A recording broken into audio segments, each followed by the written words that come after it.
If I give you a jar of gummies and there's 100 gummies where 4 of them are poisoned, what would I do to convince you to eat one of them? The best in the world aren't the best in the world because they never lose. Effortless tennis is a myth. They're the best in the world because they lose repeatedly and they've learned to deal with it. The best acronym in the world that I describe in the psychology of leadership is to describe what positive psychology is about. When I'm not hosting Unlock, I'm speaking at events all over the world. I'm helping leaders and I'm helping teams communicate better. I'm helping them build trust faster and actually enjoy working together. I've spoken for companies like the Home Depot. I've spoken at national architectural firms. I've spoken for pharmaceutical company offsites. I've spoken at associations, you name it. With 99% of attendees of all those events, over 1,800 people have reviewed me at this point, 99% of them saying they got some value. That's pretty awesome. Even the caterers have thanked me. And if they are thanking me and they've heard a lot of talks and they're busy doing their jobs, that's saying something. If you're an event planner looking for a speaker who's really easy to work with, trust me, I want to be the last thing you're worried about on event day. I'm going to take care of you and who actually delivers value for your audience that they are going to use on Monday morning when they return to the office. Then let's talk. What do you get when you mix psychology with finance, with sports? You get Sebastien Page, and that's who's going to be on the show today. He's a finance guy that's really fascinated with psychology and sports and the performance of sports and the psychology behind performance in sports. And that's why he wrote a book called Positive Psychology. And this is so cool. He dives into the things that make us tick, and he analyzes the performance of athletes and the way they think and the way they perform their duties as athletes to help us understand how we can be better leaders. Yes, I know you probably heard some of that stuff before, but it's really applicable. He really dove into that, really came up with some really great stuff. And I get to pull pieces of that out of his brain today just for you. Sebastien has more than 2 decades of leadership experience, has done extensive research on positive psychology. He's the chief investment officer at T. Rowe Price. He is the author of a new book, The Psychology of Leadership. He regularly appears in media, including Bloomberg TV and CNBC, and was recently named among the top 15 voices in finance by LinkedIn. So this guy's got some clout. He's really fun to talk to, really energetic, has a lot of good things I think you're going to get from this episode. So if you're ready to start thinking about positive psychology and how to lead better, listen to this episode. Here we go.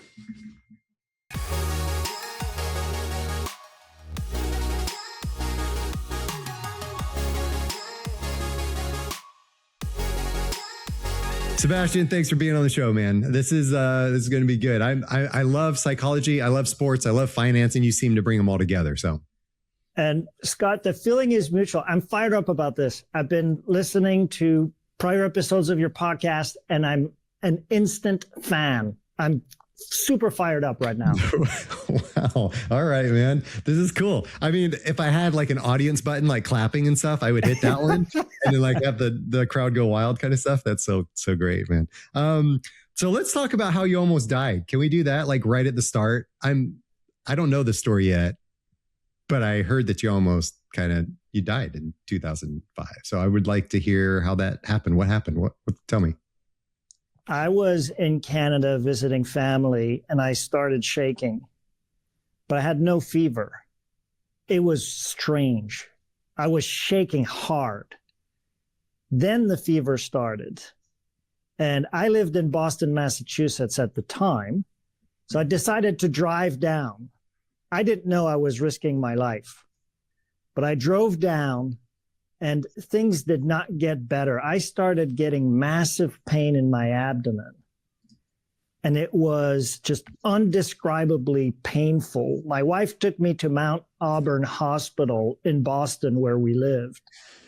and I entered an episode of Dr. House. Now, I don't know how many people in your audience, Skot, might have watched the show Dr. House, but the idea is they never know what the patient has. They take a bunch of risks to diagnose the patient or to treat the patient, but it's mysterious and it's dangerous.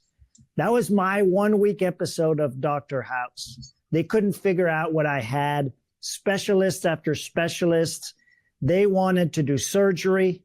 Then they didn't want to do surgery. They thought I had something called diverticulitis. I didn't have it. Ultimately, they pumped me full of antibiotics directly through an IV because they thought I had a kind of strep infection, like a mysterious bacterial infection. I almost didn't make it. At the end of the week, the doctor came by, one of the doctors, and said, look, we still don't really know what you had. We think it was some kind of strep. You were lucky because we have new kinds of antibiotics that we gave you. And if it had been a few years ago, you wouldn't have made it. Now, why do I tell that story? And I tell that story in the psychology of leadership. I was not taking care of myself at the time. I was completely run down. I was a workaholic. I was traveling nonstop. I was not eating well. I was not sleeping well. I was tired. And I think, one of the doctors probably cracked the mystery. I was very tired one morning, jet lagged, and I decided I was going to get into an exercise regimen to get better. I went outside and I started running intervals in wet terrain. Eventually, the doctor looked between my toes and there were some little cuts, and he thought, that's where you got the infection. And your body had no defenses because you were sleep deprived, completely run down from work and traveling. This was a moment in my life, this was in 2005, where I realized that if you don't take good care of yourself, and I know, Skot, you're into sports, and I know you take care of yourself, but if you don't take care of yourself, nothing else matters. None of your goals matter. None of your relationships matter. It's the baseline for everything else in your life. So I pressed the reset button and it kind of changed how I think about health and fitness and became the baseline that has allowed me to improve my leadership, improve my relationships, and so on. But health comes first was the lesson. You have a new book came out in 2025. It's now 2026. So yeah, it sounds like so long ago. It sounds like so long ago. But it's all about positive psychology. How does that story tie into your book? It's the story with which I end the book, and I talk about long-term goals, taking care of yourself being the basis to establish all your goals. Positive psychology is fascinating, Skot. There's a model by the founder of the field, Marty Seligman. I don't know if you've come across it. Now, I'm going to give you a caveat. I'm in investment management. We use a ton of acronyms, almost as many acronyms as technology people. I don't like acronyms, but the best acronym in the world that I describe in the psychology of leadership is to describe what positive psychology is about. It goes as follows. It's PERMA. P-E-R-M-A. P stands for positive emotions. And in positive psychology, positive emotions are clearly overrated. This is what we're after every day. A laugh, a good glass of wine, a couple likes on social media. Sadly, some people are chronically unable to experience many positive emotions all the way to depression.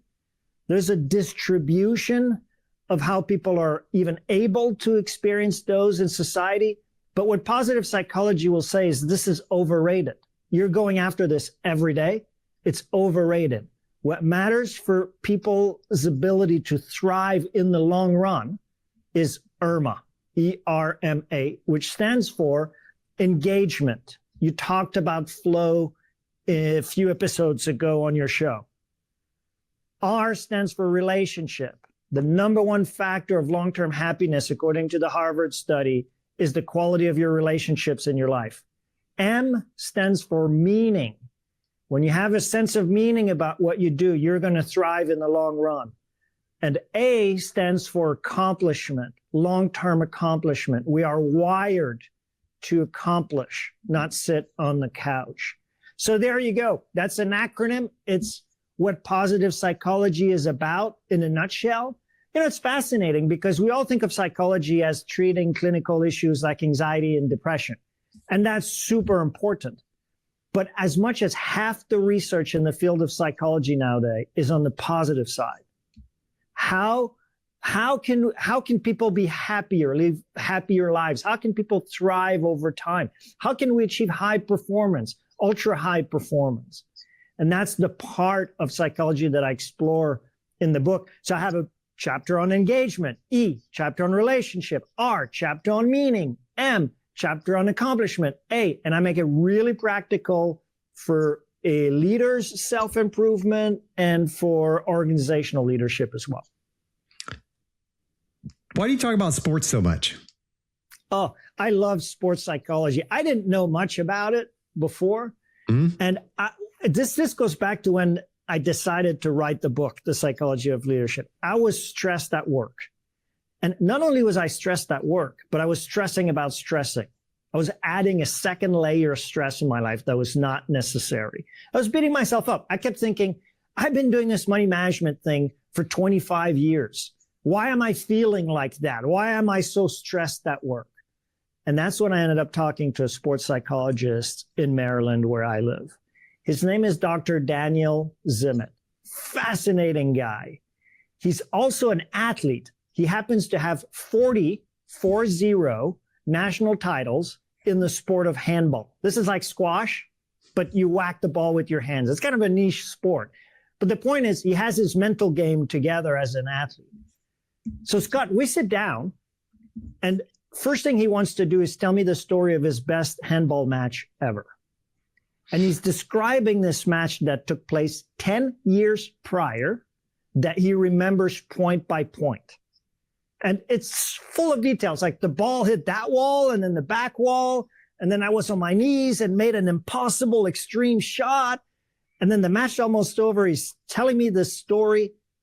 It's not that fascinating a story because I don't play handball, but clearly he's got a point in telling me this. And then it's a letdown because in a nonchalant way, he goes, and then I lost the next 2 points. So I interrupt and I go, you lost the match? Dude, you're telling me this is your best match ever. And that's when he introduced me to sports psychology, the concept of mastery over ego. For him as an athlete that day, he realized he could play the game at a higher level and it didn't matter that he lost. It was not about ego. And also, sports psychology, it turns out, is all about losing. It's not about winning at all. Sports psychologists are obsessed with what you do with your losses. This applies directly to my professional life in money management because we don't always get it right. We have setbacks. You can't predict the markets perfectly. No one can. So you need to learn to, if you want to go extreme in sports psychology, which is difficult, cherish your losses. Get excited by losing. This sounds crazy, right? But in a sports psychologist's mind, this is where you're going to learn and grow. So that's how I got into it. And then I'm a nerd. I'm a research nerd. In my day life in finance and economics, I've published a lot of articles. I do a lot of quantitative research. So it was easy for me to start reading papers just in another field, but with the same statistical modeling. I just went into a rabbit hole of reading research in sports psychology and got completely fascinated with it. So here we are, Skot. It sounds like I preach this whole infinite game thing a lot that, you know, when I read Simon Sinek's book, The Infinite Game, that really like hammered on, you know, that whole idea of long-term growth mindset of not winning and losing by the quarter or winning and losing by the project. But you're talking about this, you know, he smashed these, you know, this game, he was rocking it but he still lost the match. But that wasn't the point, right? We would sit there and go, well, do you win or lose? And it's like, well, what things happen during the match that are going to enable him to go on and keep playing at a higher level. And that's what business, I think, is really about and should be. And I talk about this all the time with my clients when I'm doing strategic planning. Strategic planning, we should not be thinking, how are we going to win and lose the next year, 2 or 3 years? It is, how are we setting this up for continual growth and progress into the future? And it's just a mindset shift. And I hear that's kind of what you're talking about. And Scott, it's a difficult mindset shift. And absolutely, it applies to strategic planning and business. It also applies to people's lives. Now, I just want to say, you want to win. That's perfectly fine. Like that's why you compete, that you want to achieve. There's nothing wrong with that. It's just too easy to say sports psychology is about losing, just embrace losing. The reality is this mindset is difficult to apply and develop over time, but it is so rewarding because you start thinking longer term, as you suggest in your strategic work. And when you start thinking longer term, you care more about your skills, about the mastery. There's a famous example in the sports psychology literature of 2 golfers. And by the way, for the record, for our audience, I cannot play golf to save my life. Okay, but that's research. So let's just talk about the research. One golf player is ego-oriented. All they care about is the score, is the trophies, is the prestige of winning golf games. The second golf player is mastery-oriented. The second golf player has the sports psychologist coaching them. And what she gets excited about, what she goes home and talks about, is improving her swing. Like, oh, today in the rain, I improved my swing so much. This is so exciting. See how different those mindsets are? One's about mastery. And really, you do want to win. But if you realize you can play the game at a higher level, you improved your swing, you're getting into that mindset where you're going to be thriving as an athlete or as a business leader or in life. If you think about things that way with that mindset, it's the same in business. I get excited if we find better sources of research for money management. It doesn't mean we're hitting home runs in the markets, but I just know that long-term from a mastery perspective, we've improved our research process. We have better sources of information. I get super excited about how teams work together because the better the teams work together from a mastery perspective, the better we're going to be in the long run. And then it kind of doesn't matter if we make money or not from day to day. We know we're going to make more money over time. So it all comes together, ego versus mastery, short-term versus long-term, the scoreboard versus skills improvement, into a mindset that can transform people's lives. Maybe I'm overselling it. I don't know. I think it can transform people's lives. No, I think it's super important. I love that you focus so much on it.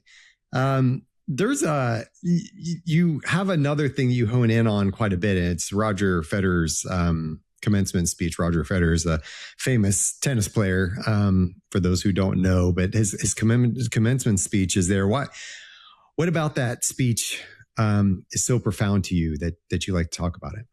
It went completely viral at the time. I'm sure a lot of people in our audience have seen that clip.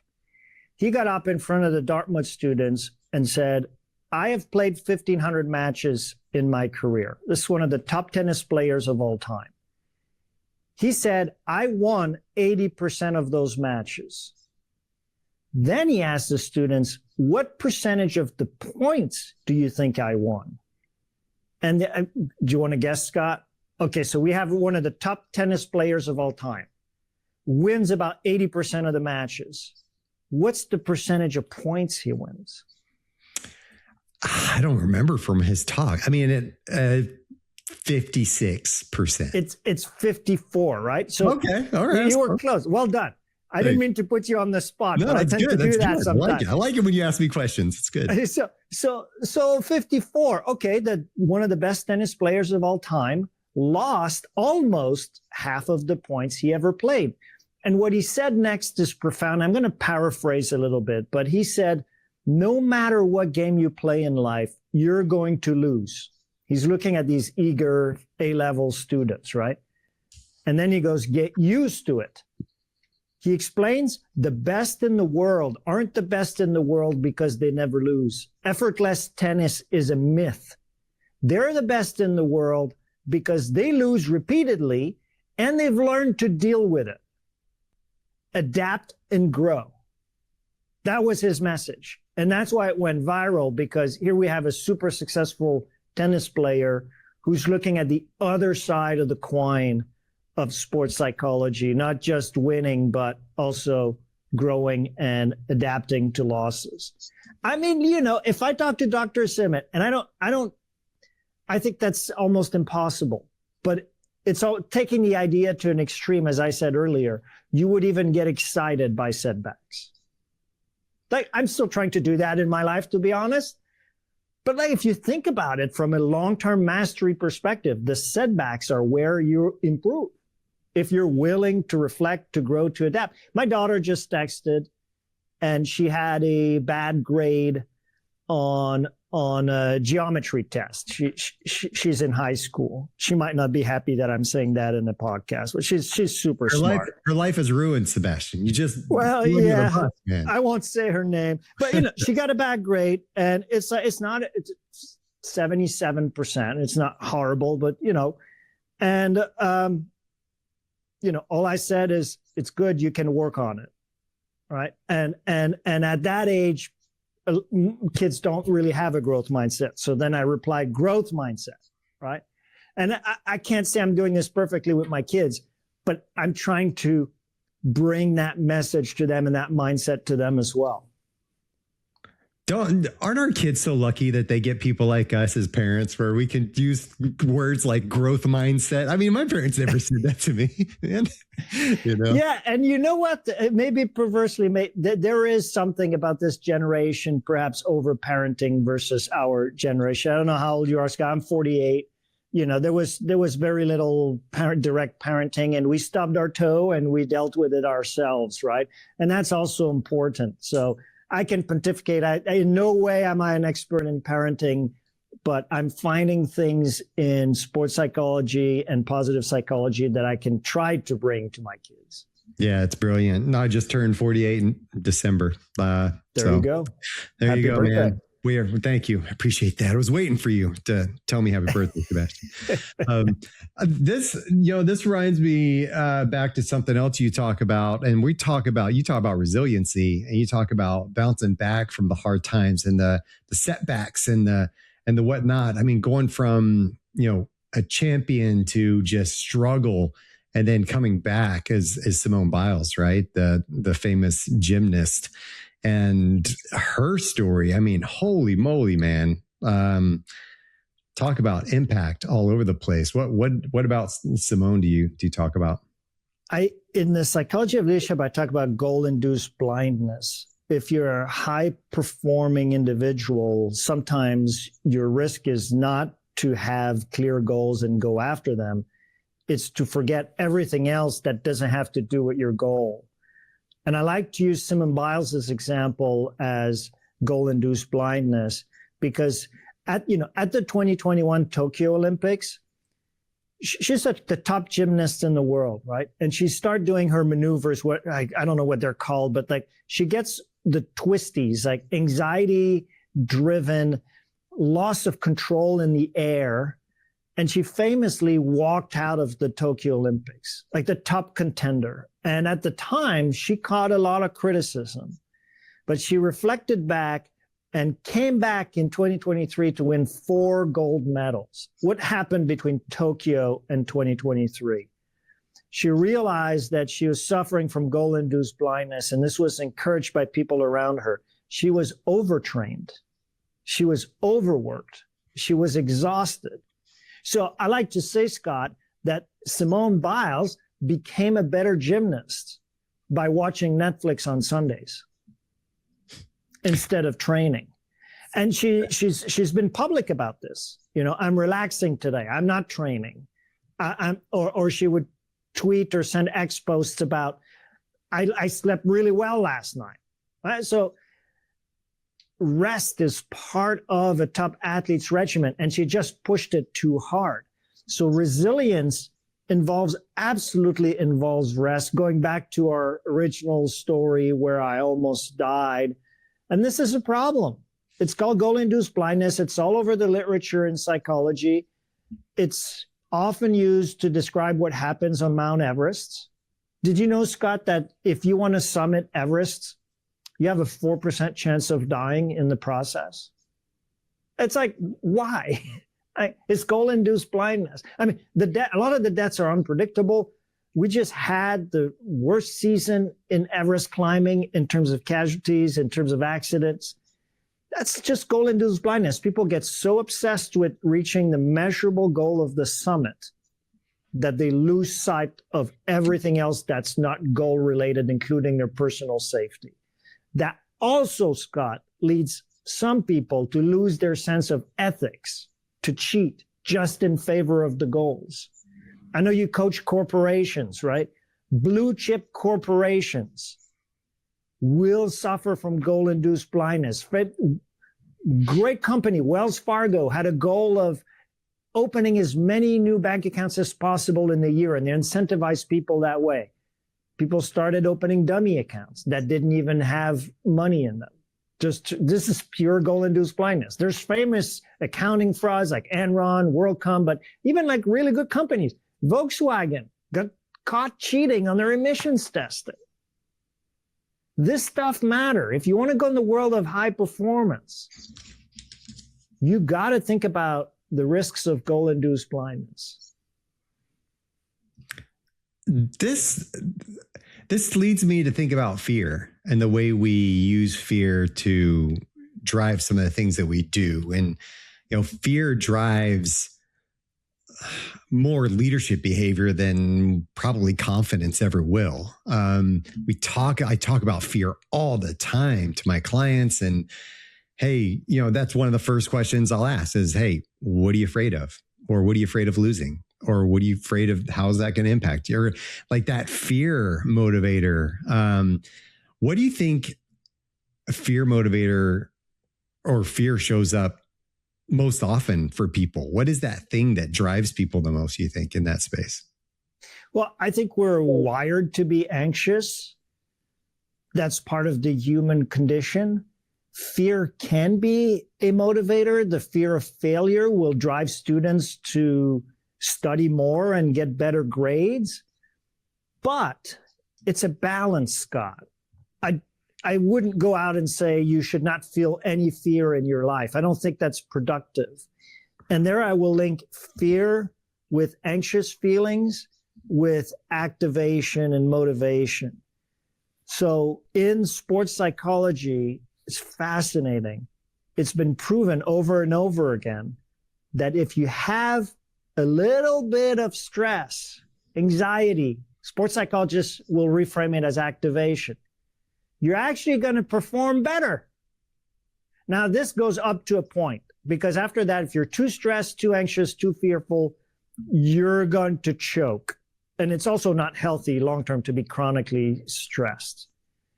But up to a point, increasing your stress level will increase your performance. Just think about that. Like if I ask you, if I give you a challenge, like run a 100-meter dash, and you're a little bit nervous, you got adrenaline pumping, biologically, your ability to focus increases, and your fight or flight response pumps adrenaline through your blood, and you're actually going to run faster.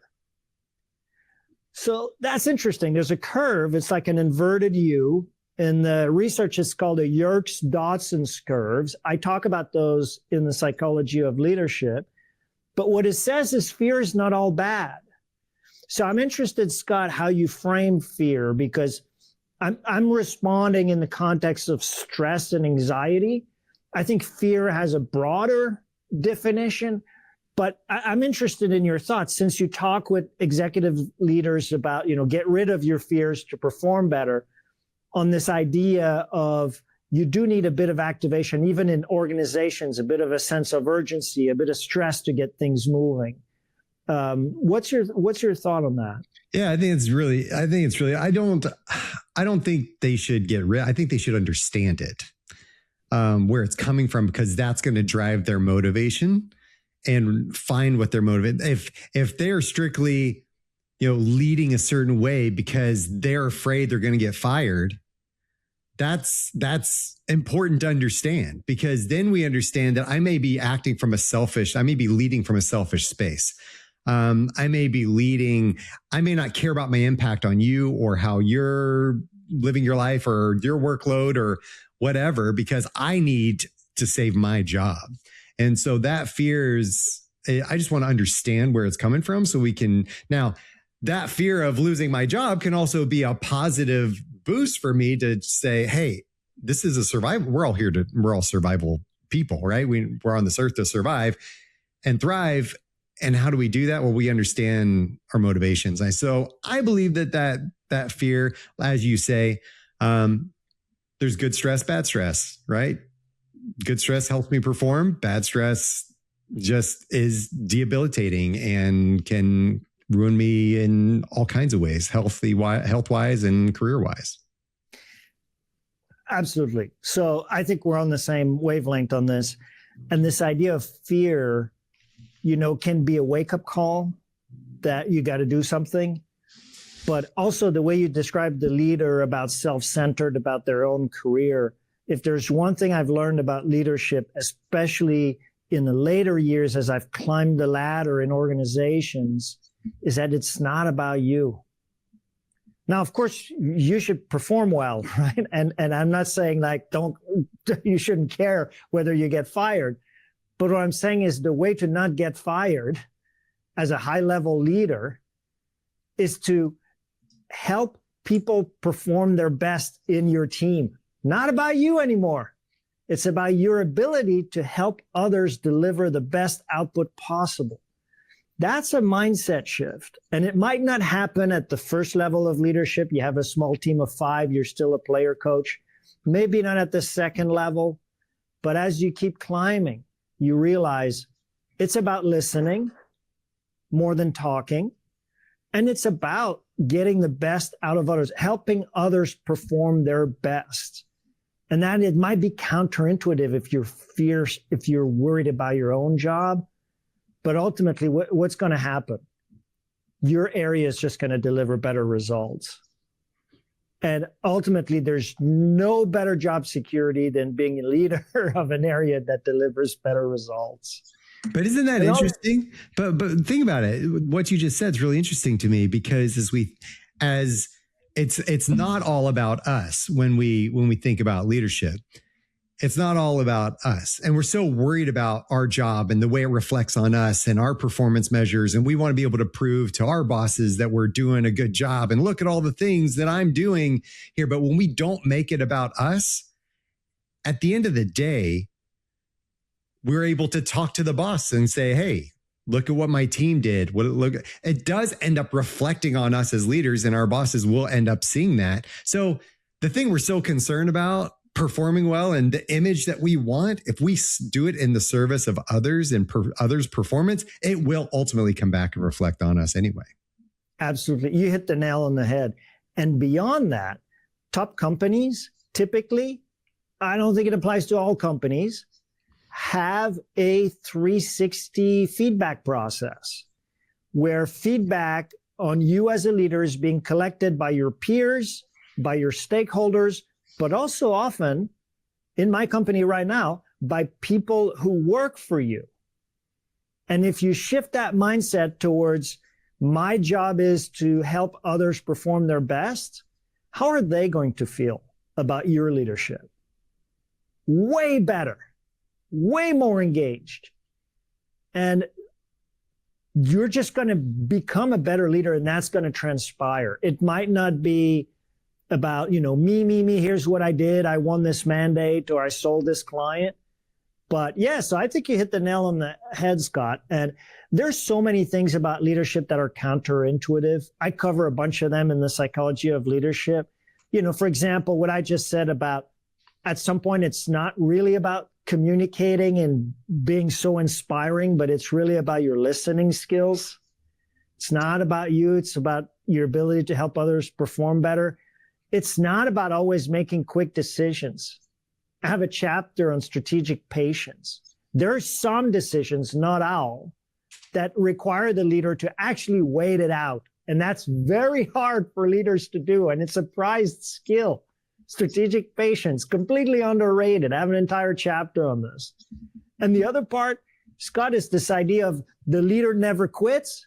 The leader is so resilient, like she doesn't give up. You know what? One of the best skills in business, the hardest, the most prized, is knowing when to quit. Projects that you've invested in that are no longer going to work and you got to fold, that's a hard skill to deliver. And kudos to Annie Duke. She actually wrote a book titled Quit. She also endorsed my book, which I thought was awesome because she's one of my favorite authors. But she shows very clearly that the quitting skill is the hardest. Going back to Everest deaths, there's someone who's climbed Everest 30 times. Like the world record holders, they're above 30, but they're really good at one thing. They know exactly when to stop and turn around before they reach the summit. So here's how leadership is so different than what people typically think, right? I mean, you talk about that and the whole sunk cost fallacy and the psychological principle of sunk cost and in finance. I mean, talk about sunk cost and how you're doing things. And I've invested this, I've invested this, I've invested this, and I don't want to pull out now. And you talk about Everest. I mean, it costs over $100,000 to climb Everest, right? If you're going to do it, it's a chunk of change, time investment. You're training forever. You get there, you spend months climbing that mountain. It's not like you do it in a weekend. And then to bail at Camp 3 because of altitude sickness or because the weather isn't right, you know? Yeah. Skot, I wonder, would you, I mean, you're athletic. Would you want to try to climb Everest? My brother wanted to go. He did Kilimanjaro this year, or 2025. He did Kilimanjaro, and he wants to do Mont Blanc. And he was like, "Dude, you got to come with me." And I totally would. Except I get Raynaud's syndrome, and my fingers get all numb and blanched. It's like it's horrible. Although I did go snowboarding last week, and I did pretty good. Like my hands didn't freak out. I was really paranoid because that's the first time I've gone up to like 12,000 feet in a while. And I did all right. So I was actually considering it. Everest though, man, I don't know. That 4% debt rate, if you want to reach the summit, that gives me pause. I say 4%. I'm like, I'm not going to be that 4%. Maybe I think I'm still 15. I don't know. But it's kind of, I don't know. I sit there and go, there's other mountains to climb besides Everest. I don't know if I want to tackle that one. I've seen too many movies and I've seen too many images of congestion. I mean, it's so like popular to climb that mountain now that it just gets crazy, you know, although that'd be an experience for sure. I just think we all need more clarity on our goals and positive psychology. If it's about PERMA, engagement, relationship, meaning, accomplishment, it helps you think about your goals differently. I have this thought experiment that I do at presentations sometimes where I go, if I give you a jar of gummies and there's 100 gummies where 4 of them are poisoned, what would I do to convince you to eat one of them? And I did this with like a crowd of about 800 finance students. And I said, if I give you $1 million, raise your hand if you'd eat one of those gummies, knowing that 4 out of those 100 are poison and are going to kill you. And it was kind of sad. Like, these are well-off students. Like, they're not nowhere near the line of poverty. And I probably, and I like said, be honest, and I probably got like 60% of the hands already at $1 million,